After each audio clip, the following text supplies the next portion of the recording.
Alright, I got my 2003 Ram 1500 SLT or Laramie 5.7. And it's a pretty nice truck, but it has this whining noise. It had this whining noise whenever I would go low idle. It would like barely move. It go. If you don't know what that is, it's not nothing up here, I don't think. It's this seal. Hold on. So, right here, where it goes to the yoke, this is the into the transmission, obviously, and the yoke right here.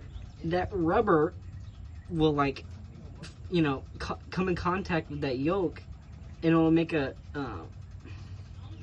squeaking noise. So I put grease in there, and it doesn't squeak anymore. No sound at all.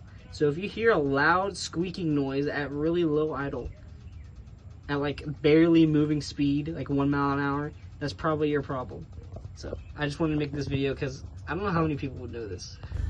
Oh, and just in case I didn't say it in the video, you take grease, I guess any type of gear grease, and what I did was just stuff it with a screwdriver. I pretty much took a screwdriver and just kind of stuffed it in there, and then wiped it down with the wipe, and then that's how it stopped making its noise.